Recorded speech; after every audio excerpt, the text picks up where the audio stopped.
Et puis l'événement ce soir, c'est le grand concert de Patrick Bruel qui sera donné au stade Pierre-Mauroy de Lille en direct sur TF1. Ce sera ce soir donc après le journal, mais un concert aura lieu également demain soir. L'artiste veut célébrer les 25 ans de son album phare, Alors Regarde. Et quelques invités de prestige l'accompagneront sur scène. Marion Gauthier et Christophe Niolac ont pu assister aux répétitions. 25 ans. Que son regard inquiet et son air d'éternel adolescent ne le quittent pas. Patrick Bruel, à la veille d'un concert important, mélange passion et impatience. Je suis content, bien sûr, que les gens se fassent une idée un peu de ce qu'on vit, depuis des années avec ce public. Et si je sais que tu mènes la vie. Dans le grand stade de Lille vide, il chante. C'est comme une première fois. Quand je parle, tu me donnes pendant que je parle, il n'y a que moi qui l'entends. Ce soir, ici, demain, 27 000 personnes viendront qu'il ne faudra pas décevoir. Oui, je suis un bosseur pour pouvoir être, le moment venu, très libéré de contraintes. Il faut savoir où on met les pieds, savoir où on pose un micro, où on s'assoit, où on rentre l'un, où on rentre l'autre. On va essayer de tout intégrer. Et mon cœur sera froid. Rien n'est laissé au hasard. Ses invités d'abord, Véronique Sanson, puis Florent Pagny, Jean-Louis Aubert, tous auront leur raison d'être là. Je trouve que c'est un homme extrêmement talentueux et un homme qui chante avec beaucoup d'émotion. Moi, j'ai l'impression que c'est quelqu'un de sincère avant tout.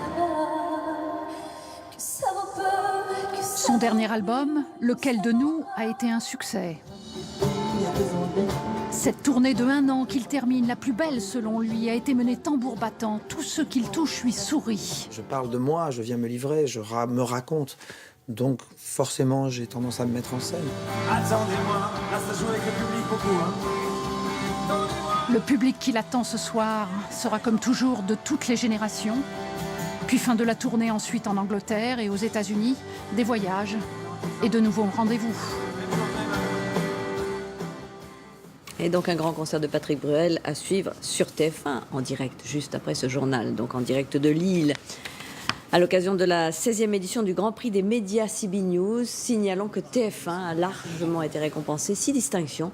À noter le meilleur coup éditorial ou journalistique, vous le voyez, pour l'interview exclusive de Vladimir Poutine, réalisée en partenariat avec Europe 1 par Gilles Boulot pour TF1. TF1 qui a reçu aussi le prix de la meilleure chaîne de télévision. Et puis ce matin, on le signale, ont eu lieu les obsèques de l'un des principaux collaborateurs de TF1, Gilles Mogard. Gilles avait 57 ans, il a succombé à une longue maladie la semaine dernière. Il travaillait à TF1 depuis plus de 20 ans. Il occupait le poste de directeur général adjoint technologie, système d'information, moyens internes et responsabilité sociétale du groupe. Nous pensons à sa famille, à ses proches et à ses collaborateurs. C'est la fin de ce journal. Dans un instant, le tirage de My Million, la météo et puis votre série Nos chers voisins. Place ensuite donc au concert événement en direct de Lille. Concert de Patrick Bruel. On s'était dit rendez-vous dans 25 ans. Je vous retrouve demain à 13h et à 20h pour l'information. Bonne soirée sur TF1 demain.